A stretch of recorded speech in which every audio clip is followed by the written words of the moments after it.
जा रहे हो आप? ORM1। आज मैथ का क्लास चेंज हो गया था क्या? पहले मुझे कल आज क्या हुआ, मैं लॉग इन किया उसी समय, क्योंकि मेरी क्लास, मुझे लगा कि मेरी क्लास सेकंड थी लगी हुई थी, बात मुझे लगता है थर्ड हुआ है। कल रात वगैरह में कुछ चेंज हुआ है शायद। यस सर, चेंज सर, सागर सर वापस। सर सागर सर वापस आ गए।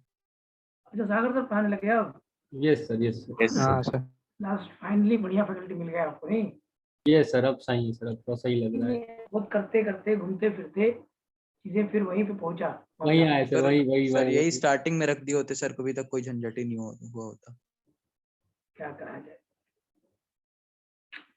Organic reaction mechanism 1, chemical bonding sir आप कहीं पढ़ा रहे हैं इस समय? नहीं सर, इस टेस्ट में पेपर बॉन्डिंग भी सर आ रहा है। टेस्ट में आ रहा है सर, कुछ 27 वाले मतलब करवा दिए एक्स्ट्रा क्लास लगवा दे सर, कुछ कर दिए, मतलब एक बार देख लीजिए सर। देख लेते हैं एक बार। ऐसे केमिकल बॉन्डिंग कहीं चल नहीं रहा है और एक्स्ट्रा क्लास का टाइमिंग तो रहता नहीं अपने पास। ठीक सर, पढ़ाइए सर। देख लेते हैं, जैसा होगा बताएंगे आपको। चलिए, ऑर्गेनिक रिएक्शन मैकेनिज्म 1 में कुछ बातों का, जैसे कुछ टर्म्स यूज होता है, उन टर्म्स को पहले हम जान लेते हैं कि क्या क्या टर्म यूज होता है और कैसे हम उन चीज़ों को समझेंगे। उसके बारे में थोड़ी सी बातें हम आपसे कर लेते हैं। पहले जो टर्म्स यूज होता है उसमें सबसे पहला टर्म है इलेक्ट्रोफाइल। ये जनरल ट्रेंड होता है, जनरल मैं पहले बात कर रहा हूँ। पहला होगा इलेक्ट्रोफाइल, पहला हेडिंग होगा इलेक्ट्रोफाइल। अभी बात आती है इलेक्ट्रोफाइल क्या होता है। इलेक्ट्रोफाइल क्या होता है? इलेक्ट्रोफाइल का मतलब ये होता है, देखो इलेक्ट्रोफाइल को हम इलेक्ट्रॉन लवर नहीं अभी बता रहे हैं हम आपको भी, E+ से डिनोट करते हैं। इलेक्ट्रोफाइल को E+ से डिनोट किया जाता है। तो इलेक्ट्रोफाइल का मतलब वो होता है जो इलेक्ट्रॉन डेफिशिएंट होता है। Electron deficient species are electrophile. ठीक है, तो पॉइंट आउट करके लिख लेते हैं। Electron deficient species are electrophile. Electron deficient species are electrophile. जो इलेक्ट्रॉन डेफिशिएंट होता है वो हमारे लिए इलेक्ट्रोफाइल होता है। Electron deficient species are electrophile. Electron deficient species क्या होता है? इलेक्ट्रोफाइल होता है। उसी से पॉइंट और लिख सकते हो आप, ए पॉइंट के हो, बी पॉइंट लिख सकते हो, electron pair acceptor are electrophile. Next heading दे सकते हो इलेक्ट्रॉन पेयर एक्सेप्टर। देखो इलेक्ट्रॉन डेफिशिएंट है तो इलेक्ट्रॉन पेयर एक्सेप्टर होगा। Electron pair acceptor is electrophile. Electron pair acceptor electrophile होता है। तीसरा, देखो इलेक्ट्रॉन पेयर कौन एक्सेप्ट करता है? जिसके पास वैकेंट ऑर्बिटल होता है। तो वैकेंट p और d ऑर्बिटल, वैकेंट p और d orbital containing species, vacant p और d orbital containing species are electrophile. Vacant p और d orbital containing species are electrophile. Electron deficient electrophile होता है। Electron pair acceptor electrophile होता है। तो vacant p और d orbital containing species electrophile होता है। अब यहाँ पे एग्जांपल समझो कौन कौन इलेक्ट्रोफाइल हो सकता है। कोई इलेक्ट्रोफाइल का एकदम सिंपल डेफिनेशन है, इलेक्ट्रोफाइल का मतलब गरीब होता है। जो गरीब है वो इलेक्ट्रोफाइल है। और आगे एक टर्म और आएगा अमीर। अमीर जो है वो न्यूक्लियोफाइल है। तो इलेक्ट्रोफाइल को सिंपल मीनिंग से समझ सकते हो, गरीब। गरीब इलेक्ट्रोफाइल होता है। और गरीब का मतलब जिसको इलेक्ट्रॉन की जरूरत होती है उसको गरीब कहते हैं। जिसको पैसे की जरूरत है वो गरीब होता है। और गरीब कैसे समझा जाता है? समझने के लिए उसके पास खाली जगह चाहिए होता है। तो उसके घर में कितना खाली जगह है तभी ना उसको पता चलेगा कि गरीब कितना है या नहीं। तो प्रोफाइल का मतलब गरीब से होता है। तो जनरली आप ये देखोगे, एक एग्जांपल से अगर मैं बात करूं, जैसे H+ है, H+ के पास कोई इलेक्ट्रॉन ही नहीं है। तो क्या H प्लस कभी इलेक्ट्रॉन दे पाएगा किसी को? नहीं सर, नहीं दे पाएगा। सर क्या हो जाएगा इलेक्ट्रोफाइल? ये तो देखो BeCl2 को देखो, BeCl2 के पास कितना इलेक्ट्रॉन है? 4 इलेक्ट्रॉन। ये क्या हो जाएगा इलेक्ट्रोफाइल। BeCl3 को देखो, इसके पास कितना इलेक्ट्रॉन है? 6 इलेक्ट्रॉन। ये क्या हो जाएगा इलेक्ट्रोफाइल। AlCl3 को देखो, इसके पास कितना इलेक्ट्रॉन है? 6 इलेक्ट्रॉन। ये सब क्या हो जाएगा इलेक्ट्रोफाइल। अब PCl3 को देखो, PCl3 के पास वैकेंट d ऑर्बिटल है, PCl3 के पास वैकेंट d ऑर्बिटल है, तो PCl3 क्या हो जाएगा इलेक्ट्रोफाइल। PCl5 को देखो, PCl5 के पास भी वैकेंट d ऑर्बिटल है, इसलिए PCl5 भी क्या हो जाएगा इलेक्ट्रोफाइल। PCl5 में भी वैकेंट d ऑर्बिटल है, SO2 में भी वैकेंट d ऑर्बिटल है, SO3 में भी वैकेंट d ऑर्बिटल है, तो ये सभी क्या होंगे इलेक्ट्रोफाइल। इलेक्ट्रोफाइल वो होता है जिसके पास इलेक्ट्रॉन डेफिशिएंसी हो या फिर जिसके पास वैकेंट p और d ऑर्बिटल हो। सबसे इंपॉर्टेंट लाइन यही है, जिसके पास वैकेंट p और d ऑर्बिटल होता है वो इलेक्ट्रोफाइल होता है। जो इलेक्ट्रॉन पेयर को एक्सेप्ट करता है वो इलेक्ट्रोफाइल होता है। तो ये इलेक्ट्रोफाइल का कुछ पॉइंट्स दिखवाया गया, एग्जांपल देख लो। इलेक्ट्रोफाइल वो है जिसके पास इलेक्ट्रॉन की डेफिशिएंसी है या फिर जिसके पास वैकेंट d ऑर्बिटल है, वो सभी इलेक्ट्रोफाइल होते हैं। अब क्योंकि ये इलेक्ट्रॉन पेयर एक्सेप्टर है, सर ये कार्बोकैटायन भी होगा ना इलेक्ट्रोफाइल? जितना भी कार्बोकैटायन है वो भी हो जाएगा। जैसे आप लिखना चाहते हो CH3 प्लस, तो इलेक्ट्रोफाइल हो जाएगा क्योंकि ये इलेक्ट्रॉन डेफिशिएंट है, 6 इलेक्ट्रॉन है और इसके पास p ऑर्बिटल भी खाली है, इसलिए इलेक्ट्रोफाइल हो जाएगा। तो जनरली पॉजिटिवली चार्ज जो होते हैं, जनरली, ऑलवेज नहीं बोलना, generally positively charge containing species are electrophile.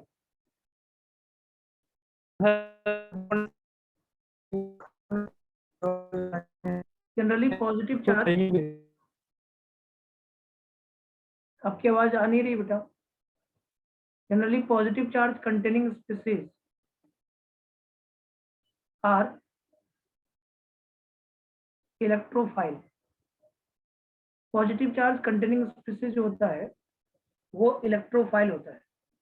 Generally positive charge containing species are electrophile. तो जिसमें पॉजिटिव चार्ज होता है वो इलेक्ट्रोफाइल होता है जनरली। अब ये ऑलवेज क्यों नहीं लिख दिया? क्योंकि देखो एक एग्जांपल देखो NH4 प्लस को, NH4 प्लस क्या इलेक्ट्रोफाइल हो सकता है? क्या NH4 प्लस इलेक्ट्रोफाइल हो सकता है? नहीं सर। नहीं No, सर, sir. नहीं होगा सर। क्योंकि इसके पास 8 इलेक्ट्रॉन है सर है। और दूसरी बात इसके पास कोई वैकेंट ऑर्बिटल भी नहीं है, तो इलेक्ट्रॉन पेयर को एक्सेप्ट क्यों करेगा बताओ? तो नो वैकेंट ऑर्बिटल, इसके पास कोई वैकेंट ऑर्बिटल नहीं है और इस नाइट्रोजन के पास 8 इलेक्ट्रॉन पहले से ही है, इसलिए इलेक्ट्रॉन पेयर को एक्सेप्ट नहीं करेगा। NH4 प्लस जो है वो NH4 प्लस इलेक्ट्रोफाइल नहीं होगा, इसीलिए इस शब्द में जनरल लिखा है। देखो यहाँ पे जनरली, जनरली का मीनिंग समझ में आया कि हमने जनरल क्यों लिखा है? जनरल इसलिए लिखा है क्योंकि हर एक पॉजिटिव चार्ज वाला इलेक्ट्रोफाइल नहीं होता है। पॉजिटिव चार्ज के साथ उसके पास वैकेंट ऑर्बिटल जरूरी है। पॉजिटिव चार्ज है अच्छी बात है, लेकिन उसके साथ उसका वैकेंट ऑर्बिटल साथ चलना चाहिए। अगर उसका वैकेंट ऑर्बिटल नहीं है तो इलेक्ट्रोफाइल नहीं होगा। जैसे आप X प्लस की बात करें, हेलोजन प्लस की बात करें, तो हेलोजन प्लस में पॉजिटिव चार्ज भी है और इसके पास वैकेंट ऑर्बिटल भी है, इसीलिए हेलोजन के पास वैकेंट d ऑर्बिटल होता है, इसीलिए हेलोजन प्लस जो है वो इलेक्ट्रोफाइल होगा। तो हर पॉजिटिव चार्ज दिखने वाला इलेक्ट्रोफाइल नहीं होता है। उसमें बढ़िया एग्जांपल आपके पास है NH4 प्लस। उसके बाद अगला एग्जांपल मान लो H3O प्लस। अब आप देखो H3O प्लस को देखो, इस ऑक्सीजन के पास एक लोन पेयर भी है, लेकिन क्या ये ऑक्सीजन इलेक्ट्रॉन पेयर को एक्सेप्ट कर पाएगा? क्योंकि इसके पास 8 इलेक्ट्रॉन पहले से है, मौजूद है, इसके पास कोई ऑर्बिटल वैकेंट नहीं है, नो वैकेंट ऑर्बिटल, क्योंकि सेकंड पीरियड का है और सेकंड पीरियड में कोई भी वैकेंट डी ऑर्बिटल नहीं होता है। इसका मतलब ये हुआ कि H3O प्लस भी क्या होगा, इलेक्ट्रोफाइल नहीं होगा, तो ये इलेक्ट्रोफाइल नहीं होगा। NH4 plus H3O plus are not electrophile, X plus electrophile हो जाएगा, X प्लस इलेक्ट्रोफाइल है, लेकिन NH4 प्लस और H3O plus are not electrophile. तो एक चीज समझ में मुझे आया कि हर पॉजिटिव चार्ज इलेक्ट्रोफाइल नहीं होता है। हर पॉजिटिव चार्ज दिखने वाला मॉलिक्यूल या कोई स्पीसीज है तो वो इलेक्ट्रोफाइल नहीं बोल सकते आप। उसमें समस्या ये होगा, अगर उसका ऑक्टेट कंप्लीट है तो वो इलेक्ट्रॉन क्यों एक्सेप्ट करे, उसके पास कोई वैकेंट ऑर्बिटल नहीं है तो इलेक्ट्रॉन कहाँ एक्सेप्ट करे, ये तो एक बड़ा समस्या है ना। इसलिए जनरल शब्द लिखा है। इलेक्ट्रोफाइल गरीब को डिनोट करता है, गरीब का मतलब होता है electrophile. Electron deficient species electrophile होता है, जिसके पास पैसे की कमी है वो इलेक्ट्रोफाइल है, जो इलेक्ट्रॉन पेयर को एक्सेप्ट करता है वो इलेक्ट्रोफाइल है, जिसके पास वैकेंट p और d ऑर्बिटल होता है वो इलेक्ट्रोफाइल है। और इसके साथ कुछ एग्जांपल्स हैं।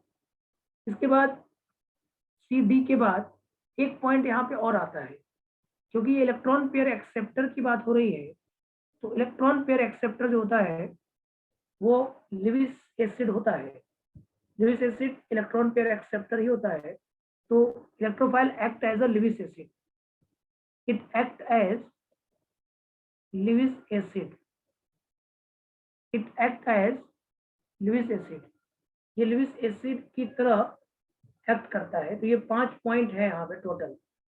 पहला इलेक्ट्रॉन डेफिशिएंट स्पीसीज, दूसरा electron pair acceptor, vacant p और d ऑर्बिटल कंटेनिंग स्पीसीज और generally positive charge containing species, और उसके बाद it act as Lewis acid, ये किसकी तरह एक्ट करेगा, लिविस एसिड। तो ये इलेक्ट्रोफाइल का पूरा पॉइंट हो गया। इलेक्ट्रोफाइल पहचानने के लिए वैकेंट p और d ऑर्बिटल देखना है, मेन पॉइंट यही होता है। इसी पॉइंट से इलेक्ट्रोफाइल का पहचान ज्यादा अच्छे से होता है।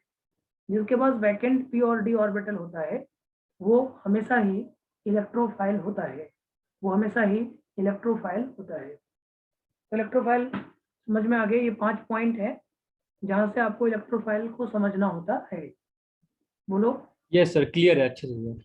इलेक्ट्रोफाइल के बाद नेक्स्ट हेडिंग आता है न्यूक्लियोफाइल का। सेकेंड हेडिंग दीजिएगा न्यूक्लियोफाइल। ये नेक्स्ट हेडिंग होगा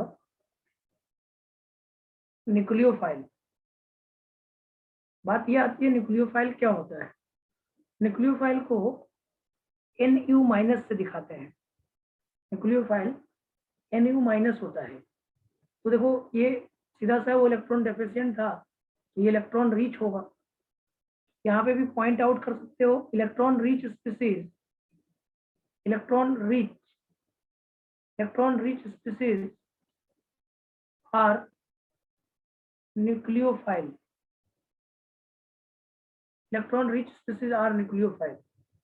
जो अमीर है वो न्यूक्लियोफाइल है। और देखो जिसके पास लोन पेयर है और नेगेटिव चार्ज है वो क्या होगा, न्यूक्लियोफाइल होगा, लोन पेयर और नेगेटिव चार्ज। लेकिन उसके पास वैकेंट ऑर्बिटल नहीं होना चाहिए फिर, क्योंकि आप खुद देख रहे होंगे, इसके पहले भी देखा होगा आपने, यहाँ पे देखिए सल्फर के पास लोन पेयर है लेकिन सल्फर के पास वैकेंट ऑर्बिटल भी है, इसलिए SO2 इलेक्ट्रोफाइल होगा।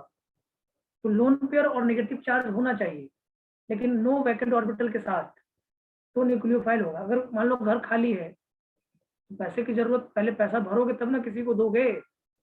Electron rich species are nucleophile. इसका मतलब electron pair donor are nucleophile, electron pair donor are nucleophile, electron pair donor nucleophile होता है। तीसरा पॉइंट, नेगेटिव चार्ज और लोन पेयर, नेगेटिव चार्ज और lone pair containing species are nucleophile। Negative charge और lone pair nucleophile होता है, but यहाँ पे एक कंडीशन ये होगा कि no vacant orbital of donor atom के कोई वैकेंट ऑर्बिटल नहीं होने चाहिए, no vacant orbital of donor atom, ये पॉइंट इंपॉर्टेंट हो जाएगा। तो नेगेटिव चार्ज और लोन पेयर है तो न्यूक्लियोफाइल है, लेकिन उसके साथ कोई वैकेंट ऑर्बिटल नहीं बैठना चाहिए। और इसके बाद क्योंकि इलेक्ट्रॉन पेयर डोनर है, इसलिए ये किसकी तरह एक्ट करेगा, लिविस बेस की तरह। इट एक्ट एज लिविस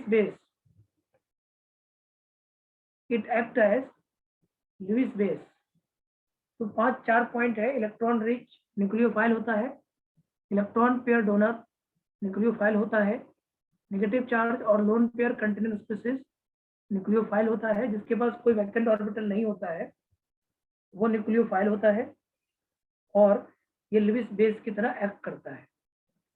तो न्यूक्लियोफाइल के लिए एग्जाम्पल की बात करें, एग्जाम्पल में हो सकता है H- हो सकता है, NH3 हो सकता है, वाटर हो सकता है, OH- हो सकता है, X- हो सकता है, X-, H-, NH3, water, OH-, X-, carbon minus हो सकता है, CH3-, CH3- हो सकता है, CH3-, H-, NH3, वाटर, ये आप NH2- भी ले सकते हो, NH2- भी ले सकते हो, ये सब क्या हो जाएंगे, न्यूक्लियोफाइल। जिसके पास नेगेटिव चार्ज है या फिर लोन पेयर है वो न्यूक्लियोफाइल होता है, जिसके पास नेगेटिव चार्ज है या लोन पेयर है वो न्यूक्लियोफाइल होता है। तो ये हो गया आपका एग्जाम्पल। इसके बाद और भी एग्जाम्पल दे सकते हो आप, OH- और RO- दे सकते हो, RO-, आप NH2- दे सकते हो। तो ये सभी क्या है, न्यूक्लियोफाइल है। तो न्यूक्लियोफाइल जिसके पास नेगेटिव चार्ज हो या फिर लोन पेयर हो वो सब क्या होता है, न्यूक्लियोफाइल होता है। और भी एग्जाम्पल आप दिमाग में है तो दे सकते हो, CH3 COO- दे सकते हो, ये भी न्यूक्लियोफाइल हो जाएगा। तो जो जिसके पास नेगेटिव चार्ज और लोन पेयर होता है वो न्यूक्लियोफाइल होता है। न्यूक्लियोफाइल H- होगा, अमोनिया होगा, वाटर होगा, लोन पेयर जिसके पास है, लेकिन लोन पेयर के साथ कोई वैकेंट ऑर्बिटल नहीं होना चाहिए। लोन पेयर ठीक है, लेकिन उसके साथ वैकेंट ऑर्बिटल नहीं होना चाहिए। अगर लोन पेयर है और उसके साथ वैकेंट ऑर्बिटल भी है तो दिक्कत है, फिर तब वो न्यूक्लियोफाइल नहीं हो पाएगा। लोन पेयर के साथ वैकेंट ऑर्बिटल नहीं चाहिए। तो लोन पेयर जहां जहां पे भी मैंने लिखा है उनके पास कोई भी वैकेंट ऑर्बिटल नहीं है। देखो, अमोनिया के पास कोई वैकेंट ऑर्बिटल नहीं है, वाटर के पास कोई वैकेंट ऑर्बिटल नहीं है, तो ये सभी क्या होंगे, न्यूक्लियोफाइल। तो इलेक्ट्रॉन रिच न्यूक्लियोफाइल होता है, इलेक्ट्रॉन पेयर डोनर न्यूक्लियोफाइल होता है, नेगेटिव चार्ज और lone pair containing species nucleophile होता है, और ये एक लुईस बेस की तरह एक्ट करता है। तो न्यूक्लियोफाइल के बारे में 4 पॉइंट है, समझ में आ गया क्या आपको? आ गया सर, आ गया सर। न्यूक्लियोफाइल जो अमीर होता है, अमीर को न्यूक्लियोफाइल कहते हैं और गरीब को इलेक्ट्रोफाइल कहते हैं। तो बस इतना ही समझना होता है ऑर्गेनिक केमिस्ट्री में। अगर आपने गरीब और अमीर को बहुत अच्छे से समझ लिया तो ऑर्गेनिक केमिस्ट्री को आप अच्छे से समझ पाएंगे। Main criteria sir POD orbital का रहना ना सर, खाली रहेगा सर। किसमें? Main criteria sir POD orbital से है ना कि खाली रहेगा सर, तब वो इलेक्ट्रोफाइल। अगर वैकेंट ऑर्बिटल होगा उसके पास यस सर, तो लोन पेयर रह के भी वो इलेक्ट्रॉन पेयर दे नहीं पाएगा, यस यस क्योंकि सर, उसका वैकेंट ऑर्बिटल है तो इसका मतलब वो इलेक्ट्रॉन पेयर एक्सेप्ट करने की टेंडेंसी रखता है, यस यस सर, वो किसी को इलेक्ट्रॉन दे नहीं पाएगा फिर। ठीक है, यस सर, न्यूक्लियोफाइल में लगभग आप ये बातें कर सकते हैं। न्यूक्लियोफाइल का मतलब यही होता है जिसके पास नेगेटिव चार्ज हो और लोन पेयर हो वो न्यूक्लियोफाइल होता है। न्यूक्लियोफाइल के बाद नेक्स्ट आता है, नेक्स्ट टर्म सॉल्वेंट। नेक्स्ट आता है सॉल्वेंट। देखो, सॉल्वेंट 2 तरीके का होता है, एक होता है पोलर और एक होता है नॉन पोलर। तो पहला होता है पोलर सॉल्वेंट। देखो, पोलर सॉल्वेंट किसको कहते हैं, पोलर सॉल्वेंट वो सॉल्वेंट होता है जिसका dipole moment not equal to 0 होता है। Mu net not equal to 0, उस सॉल्वेंट को बोलते हैं polar solvent. Mu net not equal to 0, उसको क्या बोलेंगे? पोलर सॉल्वेंट बोलेंगे। मतलब net dipole moment not equal to 0। जैसे एग्जांपल आप दे सकते हो, जैसे अमोनिया का डाइपोल मोमेंट नॉट 0 होता है, आप वाटर दे सकते हो, CHCl3 दे सकते हो, क्लोरोफॉर्म जिसको बोलते हैं, वाटर दे सकते हो, अमोनिया दे सकते हो, अल्कोहल दे सकते हो, एसीटोन दे सकते हो, एसीटोन, आप एसिड दे सकते हो, एसिड दे सकते हो, आप RSO3H दे सकते हो। इन सब का डाइपोल मोमेंट नॉट 0 होता है। ये बात सिंपल सी बात है, आप देख भी लीजिए। अमोनिया का डाइपोल मोमेंट निकाल के देखिए, non zero, water non zero, CHCl3 non zero, ROH non zero, acetone non zero, acetic acid non zero, sulphonic acid non zero. तो पोलर सॉल्वेंट वो होता है जिसका net dipole moment not equal to 0 होता है, उसको बोलते हैं पोलर सॉल्वेंट। और दूसरा होता है non polar solvent. Non polar solvent किसको बोलते हैं? नॉन पोलर सॉल्वेंट जिसका डाइपोल मोमेंट इक्वल टू 0 होता है, उसको बोलते हैं नॉन पोलर सॉल्वेंट। तो म्यू नेट इक्वल टू 0, इसको बोलते हैं नॉन पोलर सॉल्वेंट। जैसे इस एग्जांपल की मैं बात करूं तो अच्छा एग्जांपल है CCl4। CCl4 नॉन पोलर होता है। NH4+ ये नॉन पोलर होता है, इसका डाइपोल मोमेंट सबका 0 है। SO3 ये सब नॉन पोलर होता है। तो इस तरह की नॉन पोलर का मतलब ये होता है जिसका डाइपोल मोमेंट इक्वल टू 0 हो। CCl4 का डाइपोल मोमेंट 0 है, NH4+ का डाइपोल मोमेंट 0 है, SO3 का डाइपोल मोमेंट 0 है। जिसका डाइपोल मोमेंट 0 होता है उसको बोलते हैं नॉन पोलर सॉल्वेंट, और जिसका dipole moment not equal to 0 होता है उसको बोलते हैं पोलर सॉल्वेंट। तो पोलर और नॉन पोलर समझ में आ रहा है? Yes sir. पोलर सॉल्वेंट ये निकालने आता है डाइपोल मोमेंट सबको। Dipole moment not equal to 0 polar है, और डाइपोल मोमेंट इक्वल टू 0 है तो नॉन पोलर है। पोलर सॉल्वेंट को दो भागों में कैटेगराइज किया जाता है। पोलर सॉल्वेंट जो है वो दो भागों में कैटेगराइज होता है। एक होता है पोलर प्रोटिक और एक होता है पोलर एप्रोटिक। एक को बोलते हैं पोलर प्रोटिक सॉल्वेंट। पोलर के दो पार्ट होते हैं, एक होता है पोलर एप्रोटिक और एक होता है पोलर प्रोटिक। एक का नाम होता है पोलर प्रोटिक सॉल्वेंट और एक का नाम होता है polar aprotic solvent. Polar aprotic solvent. अब देखो पोलर प्रोटिक सॉल्वेंट और पोलर एप्रोटिक सॉल्वेंट में क्या होता है, इसको समझने की जरूरत है थोड़ा सा। पोलर एप्रोटिक सॉल्वेंट में और पोलर प्रोटिक सॉल्वेंट में, पोलर प्रोटिक सॉल्वेंट का मतलब होता है वैसा सॉल्वेंट जो H+ आयन देता है, H+ आयन। तो पोलर प्रोटिक सॉल्वेंट में होता है विच गिव्स H+ आयन। जो H+ आयन देता है वो पोलर प्रोटिक होता है। Which does not give H+ ion उसको बोलते हैं पोलर एप्रोटिक। तो पोलर प्रोटिक क्या है? जो H+ आयन देता है वो होता है पोलर प्रोटिक, और जो H+ आयन नहीं देता है वो होता है polar aprotic.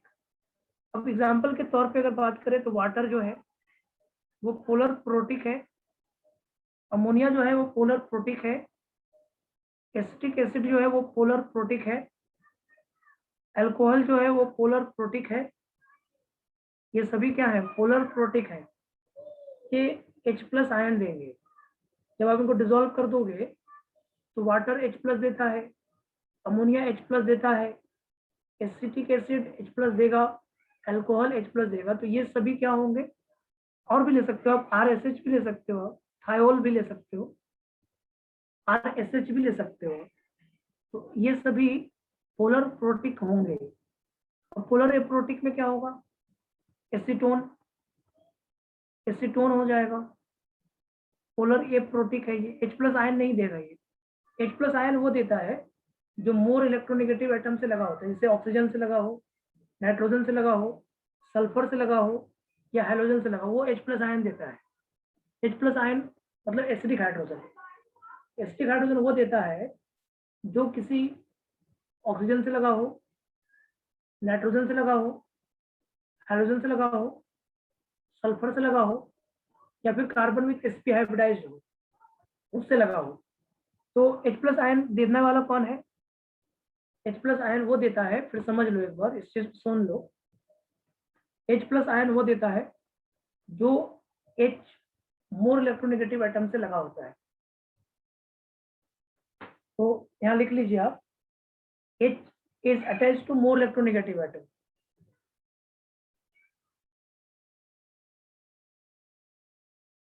H hydrogen atom is attached to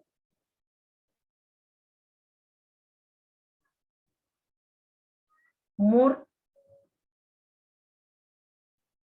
electronegative atom. Hydrogen atom जो है वो मोर इलेक्ट्रोनेगेटिव एटम से अटैच होता है, वो H+ आयन देता है। जैसे मोर इलेक्ट्रोनेगेटिव एटम में कौन कौन आ जाएगा? नाइट्रोजन आ जाएगा, ऑक्सीजन आ जाएगा, सल्फर आ जाएगा, आपका नाइट्रोजन, ऑक्सीजन, सल्फर, हेलोजन आ जाएगा, और कार्बन विथ sp हाइब्रिडाइज आ जाएगा।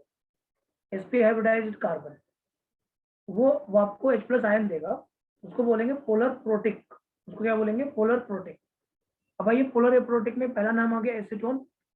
ये इसमें हाइड्रोजन ऑक्सीजन से कनेक्टेड नहीं है, हाइड्रोजन से नहीं, सल्फर से नहीं, हेलोजन से नहीं, और कार्बन विथ sp से भी नहीं है। ये sp3 कार्बन है ना, इसका मतलब यहाँ पे हाइड्रोजन दे ही नहीं पाएगा, और ये पोलर तो है ही। उसके बाद और देखो, CH3 double bond O CH3, इसको बोलते हैं डाइमिथाइल सल्फोक्साइड। इसका नाम क्या होता है? Dimethyl sulphoxide. डाइमिथाइल सल्फोक्साइड, इसको बोलते हैं DMSO। डाइमिथाइल सल्फोक्साइड को बोलते हैं DMSO। उसके बाद अगला लिख सकते हो आप HCO NCH3CH3, इसको बोलते हैं डाइमिथाइल फॉर्मामाइड। इसको क्या बोलते हैं? Dimethyl formamide.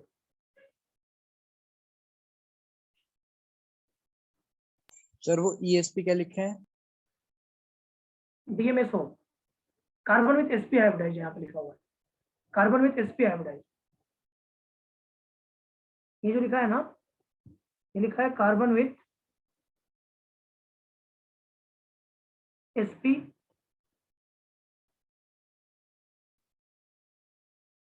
हाइब्रिडाइज, तो डाइमिथाइल फॉर्मामाइड होता है ये। अगला वाला फॉर्मूला देख लो, यहाँ भी हाइड्रोजन मोर इलेक्ट्रोनेगेटिव एटम से नहीं लगा हुआ है, इसको बोलते हैं DMF। इसका नाम होता है DMF। इसको ही बोलेंगे हम पोलर एप्रोटिक सॉल्वेंट। उसके बाद अगला नाम आएगा, अगला फॉर्मूला देखो, जैसे इसको देखो, इसको बोलते हैं टेट्राहाइड्रोफ्यूरान। यहाँ भी हाइड्रोजन ऑक्सीजन से नहीं लगा है, इसको क्या बोलते हैं? टेट्राहाइड्रोफ्यूरान। शॉर्ट फॉर्म इसको बोलते हैं THF। तो THF भी कैसा सॉल्वेंट है? Polar aprotic solvent. तो डाइमिथाइल सल्फोक्साइड DMSO बहुत इंपॉर्टेंट होता है, बहुत बार DMSO लिखा रहता है। तो DMSO का मतलब हो गया पोलर एप्रोटिक सॉल्वेंट, DMF का मतलब हो गया पोलर एप्रोटिक सॉल्वेंट, टेट्राहाइड्रोफ्यूरान का मतलब ये हो गया।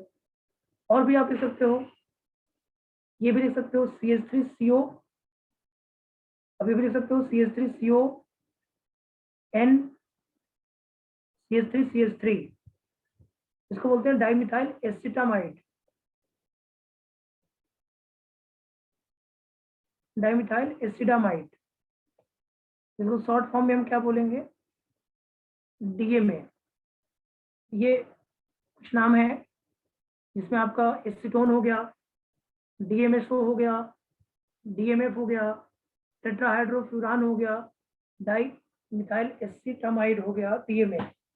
तो ये पोलर प्रोटिक और पोलर एप्रोटिक ऐसे समझना होता है। देखो पोलर तो समझ जाते हो आप, पोलर का मतलब ये होता है जिसका dipole moment not equal to 0 है, वो है पोलर। तो वाटर का dipole moment not equal to 0 है, अमोनिया का dipole moment not equal to 0 है, ये सभी पोलर सॉल्वेंट है। और पोलर सॉल्वेंट में जो H+ आयन देता है वो होता है पोलर प्रोटिक, और जो H+ आयन नहीं देता है वो होता है पोलर एप्रोटिक। समझ में आया? पोलर प्रोटिक किसको कहते हैं और पोलर एप्रोटिक किसको कहते हैं? ये बातें सबको समझ में आ गया क्या? यस सर, क्लियर है Yes, सर। sir. इलेक्ट्रोफाइल हो गया, हो गया सर, न्यूक्लियोफाइल हो गया, सॉल्वेंट में पोलर और नॉन पोलर हो गया, पोलर प्रोटिक हो गया और पोलर एप्रोटिक भी हो गया।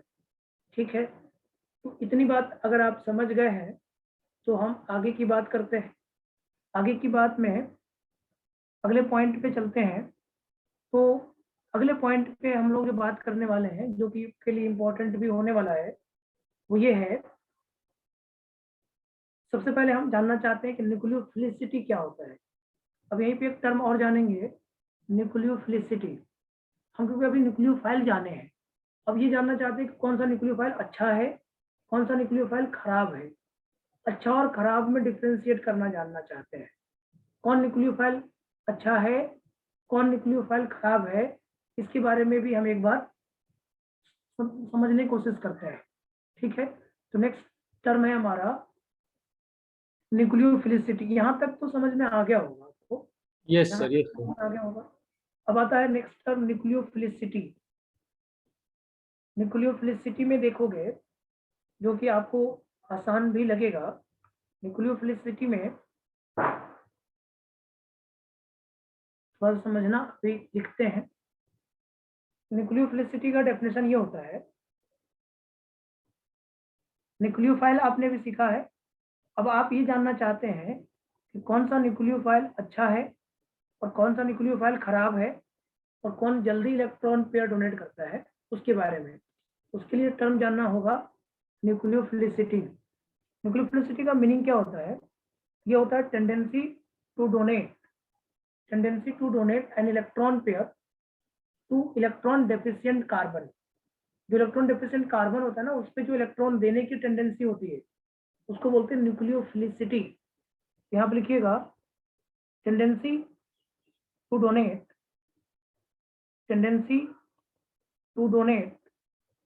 an electron pair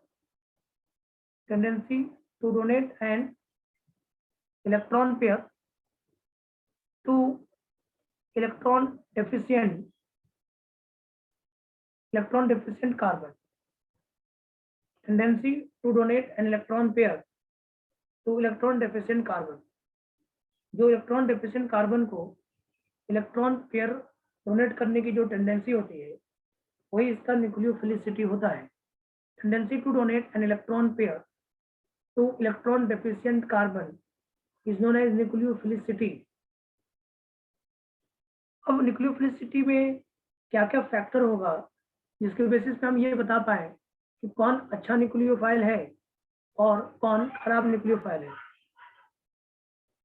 तो यहाँ पे आप लिखिएगा फैक्टर्स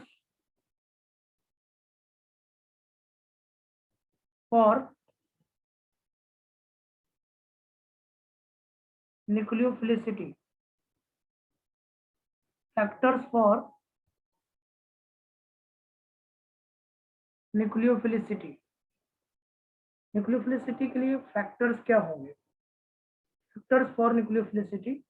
न्यूक्लियोफिलिसिटी का डेफिनेशन ये हो गया, tendency to donate an electron pair to electron deficient carbon. और फैक्टर्स फॉर न्यूक्लियोफिलिसिटी, इसमें फर्स्ट फैक्टर में आएगा, फैक्टर्स फॉर न्यूक्लियोफिलिसिटी में फर्स्ट आएगा, अगर मैं बात करूं पीरियोडिक टेबल में और इन पीरियड की बात करूं,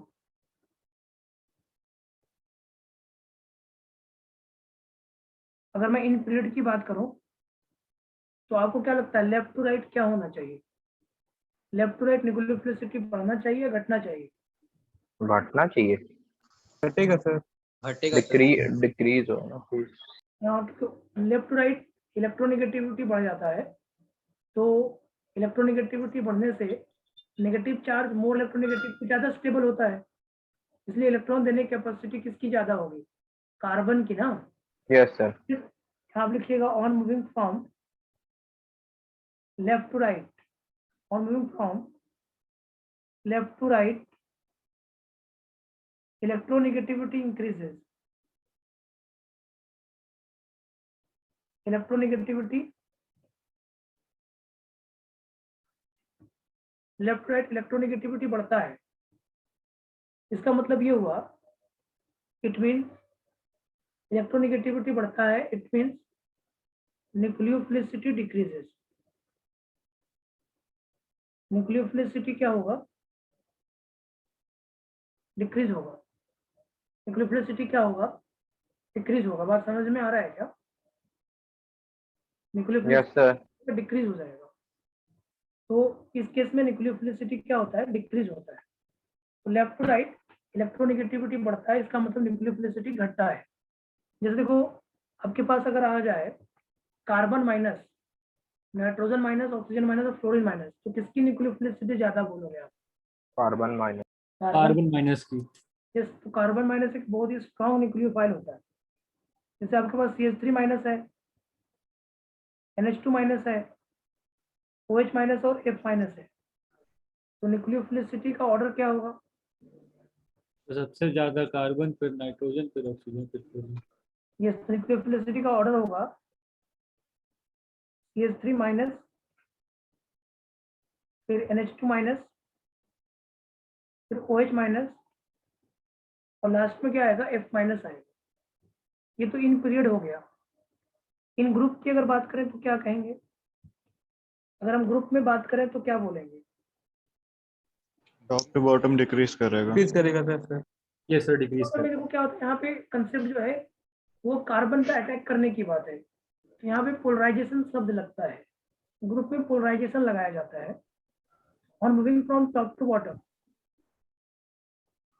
on moving from top to bottom polarisability बढ़ेगा, तो बिगर साइज की पोलराइजेबिलिटी ज्यादा होती है। Yes sir. पोलराइजिंग पावर जो होता है वो एनायन के साइज के डायरेक्टली प्रोपोर्शनल होता है। On moving from top to bottom polarisability increases, polarisability increase होता है, पोलराइजेबिलिटी इंक्रीजेस। यहाँ पे अगर F माइनस है, Cl माइनस है, Br माइनस, I माइनस है, तो जो न्यूक्लियोफिलिसिटी होगा, न्यूक्लियोफिलिसिटी जो होगा वो I माइनस का ज्यादा होगा, Br माइनस का ज्यादा होगा, Cl माइनस और लास्ट में होगा F माइनस। यहाँ पे पोलराइजेबिलिटी देखा जाता है, क्योंकि इसको अटैक करना है ना, तो जितना इलेक्ट्रॉन डेफिशिएंट कार्बन से ये पोलराइज होगा वो आसानी से उससे क्या कर लेगा, अटैक कर लेगा। तो यहाँ पे देखना पड़ता है पोलराइजेबिलिटी। तो ग्रुप में यहाँ पे आपको लगाना पड़ेगा पोलराइजेबिलिटी। तो टॉप टू बॉटम न्यूक्लियोफिलिसिटी बढ़ता है और लेफ्ट टू राइट भी न्यूक्लियोफिलिसिटी बढ़ता है। सर ये वाला पॉइंट एक बार बता दीजिए फिर से। फिर समझा देते हो, ये टॉप टू बॉटम में क्या होगा, पोलराइजेबिलिटी बढ़ेगा। पोलराइजेबिलिटी का मतलब होता है कि जो टेंडेंसी होता है इलेक्ट्रॉन पेयर का उस इलेक्ट्रॉन डेफिशिएंट की तरफ जाने का, मतलब जब कैटायन एनायन को अपनी तरफ खींचता है, जब कैटायन एनायन को अपनी तरफ खींचता है तो उसको बोलते हैं पोलराइजिंग पावर। तो पोलराइजिंग पावर जो होता है वो एनायन के साइज के डायरेक्टली प्रोपोर्शनल होता है। जो Yes, sir. एनायन जितना बड़ा होता है उसमें पोलराइजेशन उतना ही ज्यादा होता है। ठीक है, तो अगर polarisation I minus, Br minus, Cl minus, F minus में बोली जाए, सबसे ज्यादा पोलराइजेशन किसमें होगा, I माइनस में। इसलिए यस सर। न्यूक्लियोफिलिसिटी सबसे ज्यादा किसका होगा, I माइनस का होगा। तो न्यूक्लियोफिलिसिटी लेफ्ट टू राइट कम होता है, टॉप टू बॉटम बढ़ता है। Nucleophilicity left to right decrease होगा, टॉप टू बॉटम इंक्रीज होगा। तो ये 2 पॉइंट हो गए, ये पीरियोडिक टेबल में हो गया पहला पॉइंट। दूसरा पॉइंट होता है, दूसरा पॉइंट समझने वाली बात होगी जो आसान होगा आपके लिए। न्यूक्लियोफिलिसिटी का मतलब लेफ्ट टू राइट और top to bottom. Left to right nucleophilicity क्या होगा, घटेगा। टॉप टू बॉटम न्यूक्लियोफिलिसिटी क्या होगा, बढ़ेगा। इसका दूसरा पॉइंट होता है, सेकंड पॉइंट जो लिखने जा रहा हूं मैं, वो ये है, मुझे बताओ अगर इलेक्ट्रॉन रिलीजिंग ग्रुप मेरे पास है, इलेक्ट्रॉन रिलीजिंग ग्रुप लग रहा हो, तो वो न्यूक्लियोफिलिसिटी को क्या करेगा, बढ़ाएगा कि घटाएगा? बढ़ाएगा। आएगा। सीधी सी बात है, इलेक्ट्रॉन रिलीजिंग ग्रुप न्यूक्लियोफिलिसिटी को बढ़ाता है। तो दूसरा पॉइंट यहाँ पे होगा, इलेक्ट्रॉन रिलीजिंग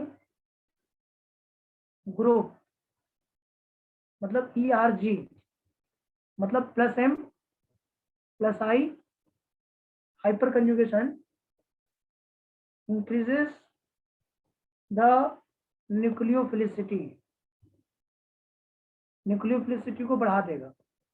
क्यों बढ़ा देगा? क्योंकि न्यूक्लियोफिलिसिटी का मतलब अमीरी से है, और अगर उसकी अमीरी और कोई बढ़ाएगा तो इलेक्ट्रॉन पेयर देने की टेंडेंसी न्यूक्लियोफाइल की क्या होगी, बढ़ेगी। तो न्यूक्लियोफिलिसिटी के कारण अगर सर रेजोनेंस ना हो रहा हो सर तब प्लस नहीं दिखते ना सर। तब +I देखेंगे, ठीक है सर, ठीक है। +I वगैरह देखेंगे, जो दिखेगा वो सब देखेंगे। जैसे भी क्वेश्चन मान लो आ गया आपके सामने, मान लो ऐसा, और आपसे पूछा कि कौन अच्छा न्यूक्लियोफाइल है, यहाँ पे CH2- दिया, यहाँ पे OCH3 लगा दिया, यहाँ पे CH2- दिया, और यहाँ पे NO2 लगा दिया, यहाँ पे CH2- दिया, यहाँ पे NH2 लगा दिया, और यहाँ पे CH2- दिया, और यहाँ पे CH3 लगा दिया। ये A है, ये B है। सर सेकंड वाला पॉइंट क्या लिखे हैं, इंक्रीजेस के पहले बाद में इलेक्ट्रॉन CADB +M +I और हाइपर कंजुगेशन। CADB आंसर क्या आएगा? CADB CADB। तो ये आसान सा कंसेप्ट है। अभी यस सर, CAD। न्यूक्लियोसिटी को बढ़ाएगा कौन? Electron releasing group. तो पहले तो आपको आइडेंटिफाई करना होगा कि रिलीजिंग ग्रुप है कौन। OCH3 ग्रुप कैसा है, +M। OCH3 कैसा ग्रुप है, +M। Yes sir. NO2 कैसा ग्रुप है, -M। NH2 कैसा ग्रुप है, +M। और CH3 में क्या हो रहा है, हाइपर कंजुगेशन। +M बढ़ाता है, -M घटाता है। +M में A और C दोनों है, तो A और C में जिसका +M स्ट्रॉन्ग होगा वो ज्यादा बढ़ाएगा। तो NH2 का +M वो CH3 से ज्यादा होता है, सबसे ज्यादा होगा C का, फिर A का, और D में हाइपर कंजुगेशन से बढ़ रहा है तो D का, और B में तो घट रहा है, तो आंसर होगा CADB। तो इलेक्ट्रॉन रिलीजिंग ग्रुप इंक्रीज करता है न्यूक्लियोफिलिसिटी को, आंसर होगा CADB। सेकंड पॉइंट समझ में आ रहा है क्या? सेकंड पॉइंट समझ में आ रहा है? यस आ रहा सर। है सर, आ रहा है। अब अगला देखो, ये तो पहला क्वेश्चन हो गया आपके पास। दूसरा क्वेश्चन मान लो ऐसा कहा कि एक OH- है, एक CH3O- है, एक PHO- है। इन तीनों में अच्छा न्यूक्लियोफाइल कौन है? सर पहला वाला। पहला वाले में OH- है, दूसरे वाले में CH3O- है, सर पहले वो वाले में पीएच वाला सी यस बी। बी होगा क्या सर? पीएच वाले में रेजोनेंस हो रहा है ना, रेजोनेंस में यस सर, उसमें Yes, sir, resonance में बी है। बी। लोकलाइज्ड है। Sir B. सबसे ज्यादा किसका होगा, बी का। और यहाँ पे कोई डिलोकलाइजेशन नहीं है, तो बी का सबसे ज्यादा, फिर ए का, फिर सी का। सी में डिलोकलाइज्ड हो गया ना, पैसा कम हो गया ना, पैसा Yes, sir, समझ पीएच के पास चला गया ना। अच्छा, इसको बनाओ तो थोड़ा, तीसरे नंबर को। तीसरा नंबर में CH3- है, फिर NH2- है, फिर OH- है, फिर RO- है,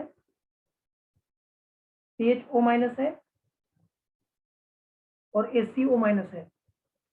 इनमें आप बताओ किसमें न्यूक्लियोफिलिसिटी ज्यादा है? CH3-, NH2-, OH-, RO-, PH- और AC-। AC का मतलब एसीटेट से होता है, मतलब ये CH3CO को AC बोलते हैं, CH3CO को AC बोलते हैं। AC का मतलब CH3CO ग्रुप होता है। एसी का मतलब क्या होता है, CH3CO ग्रुप को एसी बोलते हैं। तो बताओ इनमें किसका सबसे ज्यादा न्यूक्लियोफिलिसिटी होगा? DABCEF। मतलब नाम से ही बोल दो। सबसे ज्यादा सर RO माइनस सबसे ज्यादा होना चाहिए। RO minus. सबसे ज्यादा कार्बन माइनस होना चाहिए, तो सबसे है। फिर नाइट्रोजन माइनस होना चाहिए, ये भी सबसे यस है। सर, फिर ऑक्सीजन वालों का अरेंज ऑक्सीजन करेंगे। वाला 1 2 3 4 है। तो अब इसको आइडेंटिफाई समझना होगा। यहाँ पे O पे माइनस है, यहाँ पे भी O पे माइनस है, यहाँ बेंजीन रिंग लगा हुआ है, और यहाँ पे O पे माइनस है, और यहाँ पे एसीटेट लिखा हुआ है CH3COO माइनस। तो एक तो पता चल गया कि ये ऑक्सीजन लोकलाइज्ड वाला है, यस सर। ये भी यस लोकलाइज्ड सर, वाला है, और दोनों Yes, sir. डीलोकलाइज्ड हैं। वो दोनों। और दोनों डिलोकलाइज्ड हैं, ये भी और ये भी, ये दोनों डिलोकलाइज्ड हैं। Yes sir.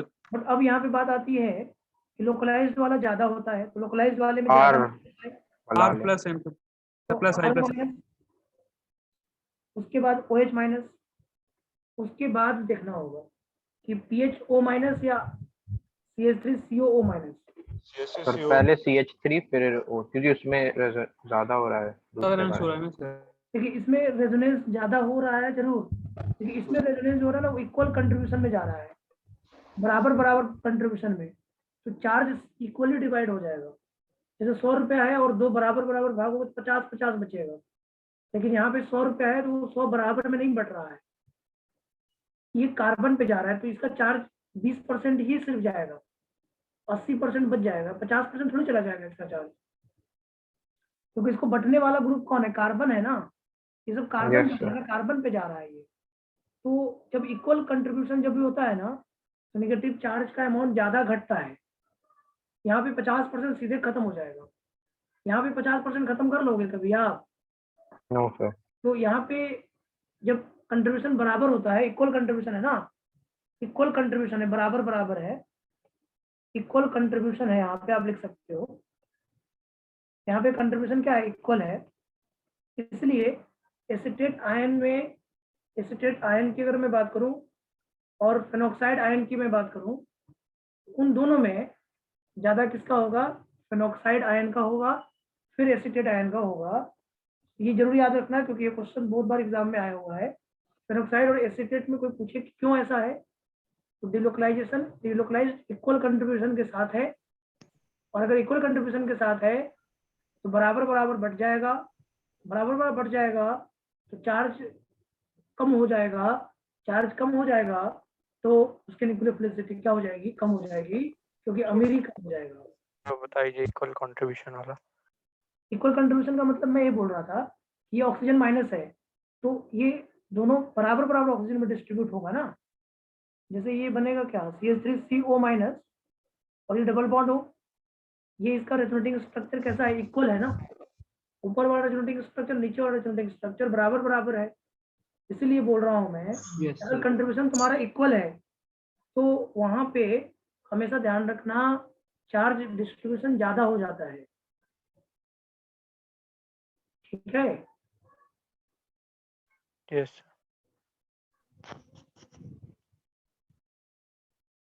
तो ये बात समझ में आया, थर्ड नंबर पॉइंट, फर्स्ट समझ में आया, सेकेंड और थर्ड, मतलब ऐसे क्वेश्चंस आएंगे तो बना दोगे आप लोग।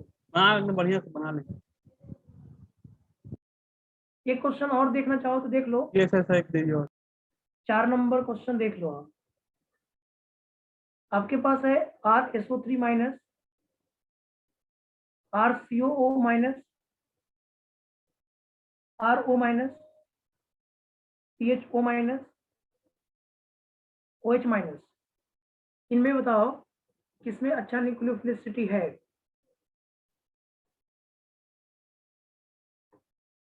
इसमें देखो 4 तो डिस्कस कर लिया है मैंने, एक बढ़ाया है मैंने, तब बताओ क्या इसमें होगा। सल्फर पे चार्ज रहता है माइनस वाला।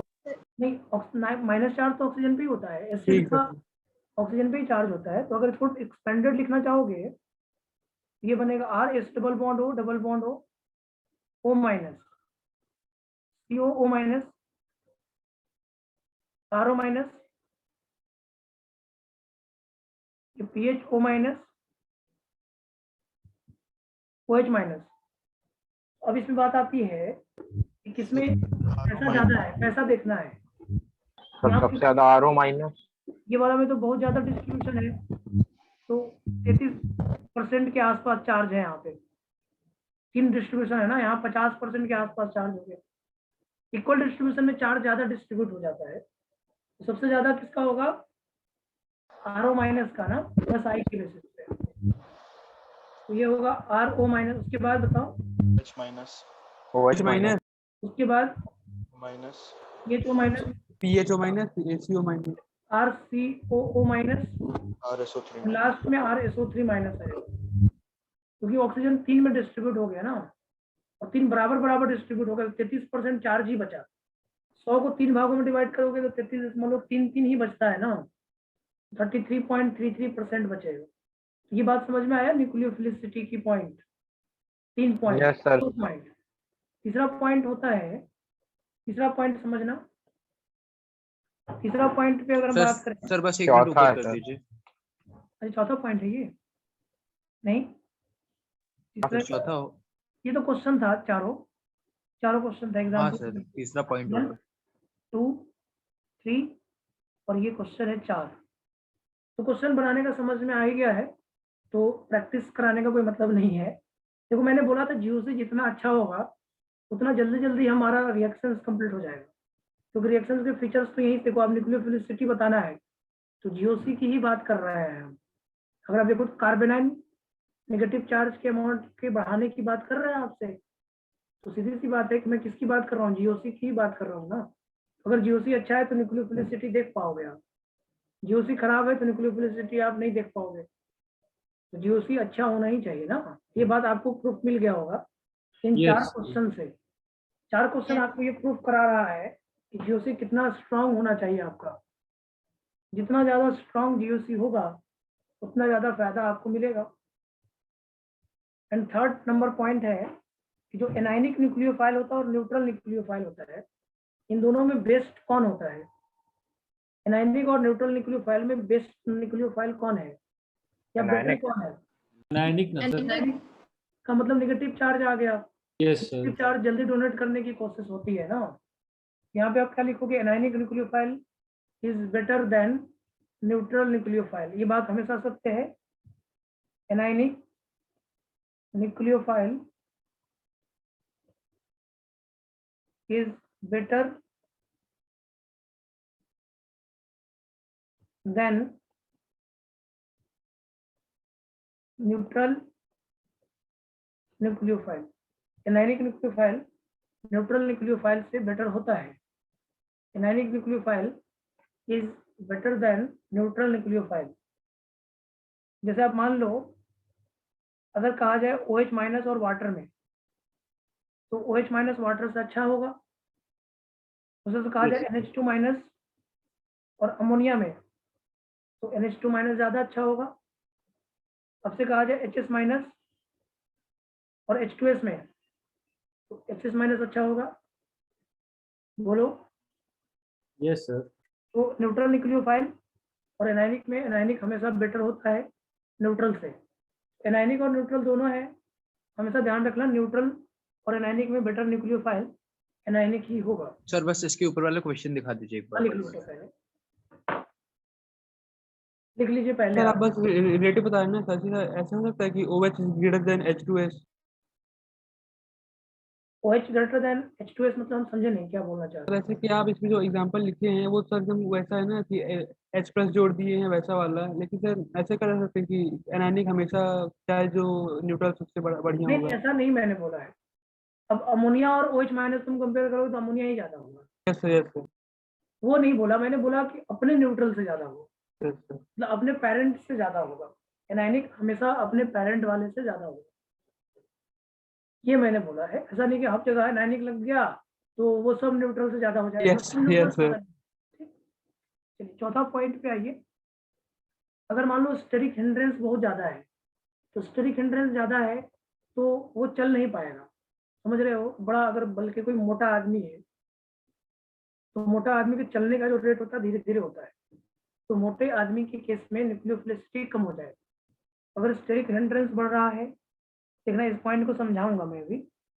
अगर स्टेरिक हिंड्रेंस ज्यादा है, steric hindrance increases, nucleophilicity decreases. Steric hindrance increases, then nucleophilicity decreases.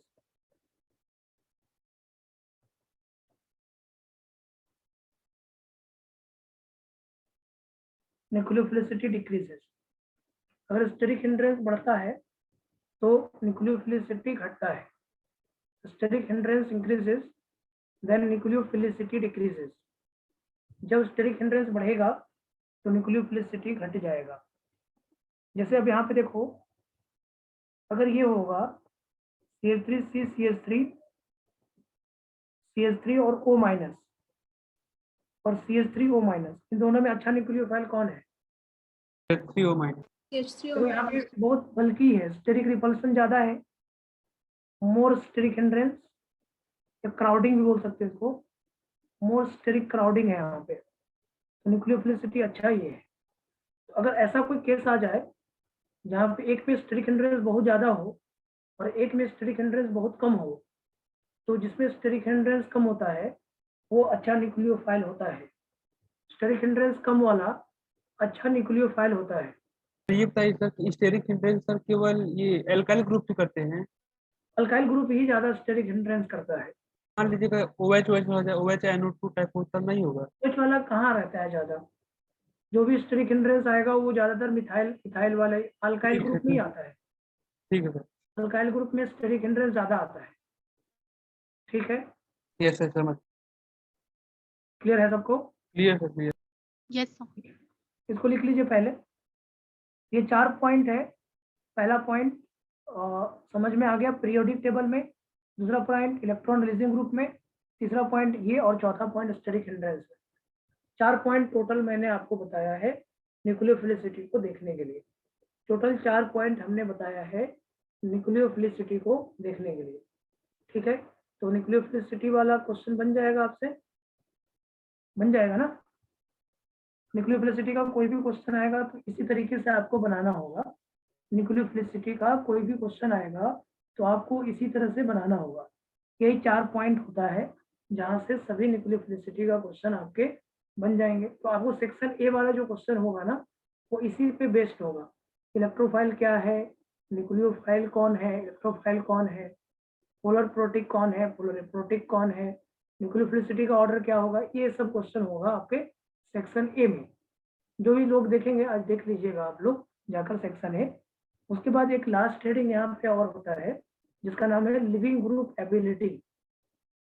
Is the last heading है जो बेसिकली यूज होता है हमारे टॉपिक में, वो यही टर्म्स यूज होते हैं। तो नेक्स्ट लास्ट है यहाँ पे लिविंग ग्रुप एबिलिटी। देखो लिविंग ग्रुप एबिलिटी को थोड़ा समझना चाहिए मुझे। लिविंग ग्रुप एबिलिटी केमिस्ट्री में तो समझेंगे ही, एक नॉर्मल लाइफ में पहले समझो। कोई किसी को छोड़कर क्यों जाता है? एक पहला क्वेश्चन मैं आपसे से पूछ रहा हूँ, कोई घर से जाता है तो क्यों जाता है? क्वेश्चन है, बेटर चीज मिले तो, क्यों जाता है? उससे बढ़िया चीज मिले सर तब जाएंगे ना। सीधी सी बात है, अगर उससे ज्यादा स्टेबिलिटी वो फील करेगा तो वो छोड़ के जाएगा। अगर उससे स्टेबिलिटी उसकी खराब होगी तो वो कभी नहीं जाएगा। ऐसा है कि नहीं है? स्टेबिलिटी को बनाने के लिए कोई भी किसी को छोड़कर जा सकता है। तो एक बात ये आती है लिविंग ग्रुप एबिलिटी के लिए हमें ये देखना चाहिए कि निकलने के बाद उसकी स्टेबिलिटी देख लें अगर हम, और वो ज़्यादा स्टेबल है तो अच्छा लिविंग ग्रुप हो जाएगा। निकलने के बाद की स्टेबिलिटी लिविंग ग्रुप एबिलिटी को दर्शाता है। यहाँ लिखना है living group ability, living group ability. Living group ability का मतलब ये है कि कोई मान लो रिएक्टेंट है और कोई ग्रुप वहां से छोड़ के निकल रहा है, और उसमें देखना है कि 4-5 ग्रुप अगर मिल रहा है मेरे पास, तो 4-5 ग्रुप में कौन अच्छा लिविंग ग्रुप है। अगर मुझे ये पहचानना है तो मैं कैसे पहचानूं? देखो एक बहुत अच्छा स्टेटमेंट आपको मिलेगा जो आपको ए नंबर स्टेटमेंट से समझ में आएगा। ए नंबर स्टेटमेंट ये कहता है कि after departure it gain stability. Departure के बाद अगर इफ इट गेन स्टेबिलिटी, अगर ये स्टेबिलिटी गेन कर रहा है तो अच्छा लिविंग ग्रुप है। यहाँ पे आप ये बोलोगे after departure if it gain stability, if it gain stability after departure, यदि ये stability gain करता है then group is good living group. तो ग्रुप जो होता है वो अच्छा लिविंग ग्रुप होता है. then group is good living group. after departure if it gain stability then group is good living group. अब स्टेबिलिटी कैसे गेन करेगा? स्टेबिलिटी गेन करने का तरीका क्या होगा? By resonance stabilisation. Resonance stabilisation से वो स्टेबिलिटी गेन कर सकता है बाय रेजोनेंस, बाय डिलोकलाइजेशन. किससे गेन कर सकता है? By delocalisation. ये तभी पता चलेगा जब वो निकलने के बाद डिलोकलाइज्ड हो जाए, मतलब रेजोनेंस में आ जाए. अगर रेजोनेंस में आ गया तो वो अपनी स्टेबिलिटी को क्या कर लेगा? गेन कर लेगा. तो लिविंग ग्रुप एबिलिटी मतलब होता है after departure if it gain stability then group is good leaving group. और स्टेबिलिटी को गेन कैसे करेगा? रेजोनेंस के साथ गेन कर सकता है. रेजोनेंस अगर होगा तो वो अपनी स्टेबिलिटी को क्या करेगा? गेन करेगा. रेजोनेंस होगा तो अपनी स्टेबिलिटी को क्या करेगा? गेन करेगा. तो ये एक बड़ा इंपॉर्टेंट लाइन होता है. ये एक इम्पोर्टेंट, इसी से पूरा क्वेश्चन का जवाब मिल जाता है. जैसे मान लो सपोज करो मैंने आपको बोला कि बताओ रेजोनेंस के अलावा किसी से नहीं करेगा सर? रेजोनेंस और कुछ और भी अदर्स में भी आप दे सकते हो. रेजोनेंस और अदर्स. तो रेजोनेंस मेन होता है. मेसोमेरिक इफेक्ट होगा. रेजोनेंस में जो मेरे एक ही होता है, अलग नहीं है. रेजोनेंस में जो मेरे एक ही होता है. Yes, sir. तो रेजोनेंस बोल दिया तो लगभग चीजें हो गई. मतलब स्टेबिलिटी को देखना है बस. मैं आपको कहना यही चाहता हूँ, चाहे आप जैसे देखते हो वैसे देखो आप स्टेबिलिटी. तो इस मान लो मेरे पास आया I minus Br minus Cl minus और S माइनस. इन सब में किसकी स्टेबिलिटी ज्यादा है? मान लो I माइनस निकला, ब्रोमीन निकला, क्लोरीन निकला और फ्लोरीन निकला. तो कौन अच्छा लिविंग ग्रुप है इसमें? क्लोरीन. देखो इसमें सबसे ज्यादा स्टेबल कौन है पहले तो ये देखना होगा ना. बड़ा वाला. तो स्टेबिलिटी इसमें अगर देखा जाए तो बड़े साइज पे नेगेटिव चार्ज ये स्टेबल होता है सर. Yes sir. स्टेबिलिटी के लिए अगर मैं बात करूं सबसे पहले स्टेबिलिटी देखो और वही स्टेबिलिटी लिविंग ग्रुप का ऑर्डर बन जाएगा. तो स्टेबिलिटी तो I माइनस का ज्यादा होता है, ये सभी लोग जानते हैं आप लोग. Yes sir. कोई डाउट थोड़ी ना है आपको. स्टेबिलिटी बड़े साइज पे नेगेटिव चार्ज के कारण स्टेबल होता है.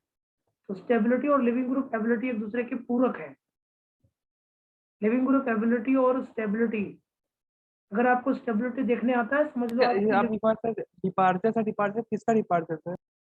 डिपार्चर मतलब ये होता है जैसे मान लो यहाँ पे RX लगा हुआ है. Yes sir. X का डिपार्चर. ठीक है, ठीक है. X का डिपार्चर मतलब अच्छा लिविंग ग्रुप. ये मेन पॉइंट होता है. ऐसे और भी पॉइंट ठीक लोग है. लिखवाते हैं बट मेरे हिसाब से एक ही पॉइंट से पूरा क्वेश्चन बन जाता है आपको.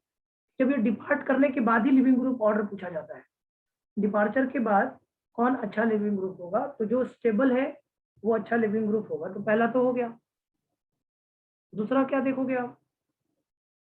तो लिविंग ग्रुप एबिलिटी स्टेबिलिटी पे आदत है, ये हो गया. दूसरा अगर मैं बात करूं, दूसरे क्वेश्चन की मैं बात करूं तो सपोज करो मेरे पास है एक है OH माइनस है,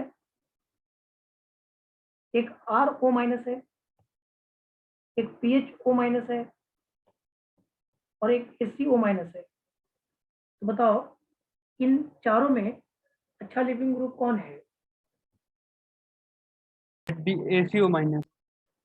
HCO माइनस पे रेजोनेंस इक्वल कंट्रीब्यूशन में आ रहा है. कंपटीशन में आ रहा है. तो यहाँ पे देखो OH माइनस है, RO माइनस है और ये PHO माइनस. ये डिलोकलाइज्ड है. डिलोकलाइज्ड वाला क्या होता है? स्टेबल होता है कि नहीं होता है? स्टेबल होता है सर. Yes sir. तो CH3CO माइनस इक्वल कंट्रीब्यूशन में है. इक्वल कंट्रीब्यूशन में और ज्यादा स्टेबल होता है. इक्वल कंट्रीब्यूशन में ज्यादा स्टेबल है. सबसे ज्यादा किसका होगा? ACO माइनस की लिविंग ग्रुप एबिलिटी अच्छी होगी. लिविंग ग्रुप एबिलिटी जो होगा वो सबसे ज्यादा ACO माइनस का होगा, फिर PHO माइनस का होगा, फिर OH माइनस का होगा और सबसे लास्ट में RO माइनस का होगा. जो जितना ज्यादा स्टेबल है ना उतना अच्छा लिविंग ग्रुप होता है. और अब इसका एक पॉइंट और मैं आपके सामने लाऊंगा। अगर मैं बोलता इसमें बेसिसिटी ऑर्डर, बेसिसिटी में पढ़ा चुका इसलिए बेसिसिटी का नाम मैंने लिया नहीं। अगर मैं बोलता यहाँ पे बेसिसिटी ऑर्डर, तो कौन अच्छा बेस होता है बताओगे आप? Sir R O minus. Yes. तो इसका मतलब ये हुआ कि बेसिसिटी और लिविंग ग्रुप एबिलिटी एक दूसरे के इनवर्सली प्रोपोर्शनल है। ऐसा ये नहीं पहले कर गलत नहीं होगा फिर। तो living Yes, group sir. Ability, देखो हर पॉइंट आपको जुड़ जाएगा अगर आपको जीओसी अच्छा आता है तो। Leaving group ability inversely proportional to basicity होता है। अगर आपको लिविंग ग्रुप एबिलिटी देखने में दिक्कत है तो बेसिसिटी तो आता होगा ना आपको। अगर लिविंग ग्रुप एबिलिटी देखने में दिक्कत हो रहा है तो बेसिसिटी देखने आता है। बेसिसिटी का उल्टा कर दो, वही लिविंग ग्रुप एबिलिटी हो जाएगा। तो weaker base is good leaving group. Weaker base is good leaving group. Weaker base जो होता है वो अच्छा लिविंग ग्रुप होता है। Weaker base is good leaving group. Leaving group ability inversely proportional to basicity होता है। तो अगर आपको लिविंग ग्रुप एबिलिटी में दिक्कत होगा तो बेसिसिटी में तो दिक्कत नहीं होगा ना आपको। बेसिसिटी और लिविंग ग्रुप एबिलिटी एक दूसरे के रेसिप्रोकल होते हैं। अगर आप लिविंग ग्रुप एबिलिटी देखना है तो बेसिसिटी देखो, और बेसिसिटी का उल्टा ही लिविंग ग्रुप एबिलिटी बन जाएगा। उसके बाद अगला एग्जांपल देखो आप। अगर आपसे कहा गया हो कि पीएच है और यहाँ पे लिखा है SO3 माइनस, और पीएच है और यहाँ लिखा है COO माइनस, और पीएच है और यहाँ लिखा है O माइनस। इसको ए बोल देते हैं, इसको बी और इसको सी। बताइए कौन अच्छा लिविंग ग्रुप है इसमें? सी वाला था, सी वाला, सी ए बी में कौन है? सी वाला था, सी। स्टेबिलिटी देखो, तो लिविंग three ग्रुप सर ए स्टेबिलिटी, ये में 3 ऑक्सीजन पर डिस्ट्रीब्यूट है ना। ये मैं एसिडिटी फास्ट लग रहा था, ये सही। बेसिसिटी और लिविंग ग्रुप एबिलिटी एक दूसरे के इनवर्स होते हैं। आंसर होगा ए बी सी। तो लिविंग ग्रुप एबिलिटी जो होगा वो होगा ए बी सी होगा। लिविंग ग्रुप एबिलिटी जो होगा वो A greater than B greater than C होगा। लिविंग सर ग्रुप, हाँ बोलो। सर अगर जैसे किसी का लोन पेयर एरोमेटिसिटी में इन्वॉल्व है तो सर उसको न्यूक्लियोफाइल मानेंगे कि मतलब नहीं मानेंगे? वेल फिर नहीं मानेंगे आप। अगर लोन पेयर एरोमेटिसिटी में इन्वॉल्व है तो वो अपना इलेक्ट्रॉन जल्दी नहीं देगा। फिर तो सर मतलब लेस मानेंगे कि मानेंगे ही नहीं न्यूक्लियोफाइल? न्यूक्लियोफाइल मानेंगे, लेकिन वो बेकार न्यूक्लियोफाइल होगा, मतलब वो चलेगा ही नहीं। वो न्यूक्लियोफाइल बेकार होगा क्योंकि अपनी एरोमेटिसिटी डिस्टर्ब कर लेगा ना। तो वो यस सर। न्यूक्लियोफाइल मानेंगे, ऐसा नहीं कि न्यूक्लियोफाइल नहीं मानेंगे, न्यूक्लियोफाइल मानेंगे।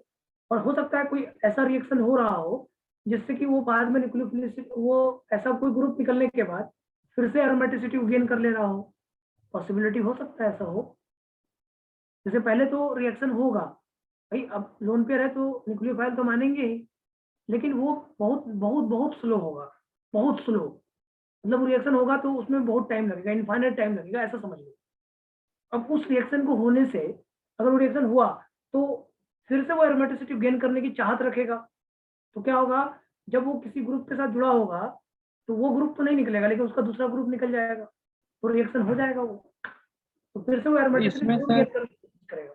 इसमें सर सी वाले में ज्यादा रेजोनेंस है ना सर, सी वाले में। सी वाले में रेजोनेंस ज्यादा है, लेकिन यहाँ पे ऑक्सीजन पे नेगेटिव चार्ज जो है ना, 3 ऑक्सीजन पे इक्वल डिस्ट्रीब्यूशन है। यस सर, 33% चार्ज है यहाँ पे।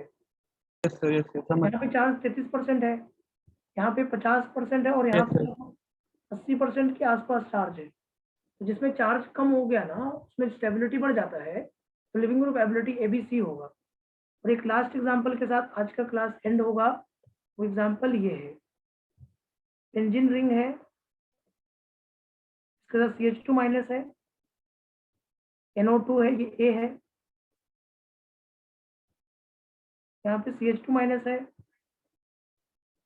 वो CH3B है, CH2 माइनस है, NH2 है, ये C है।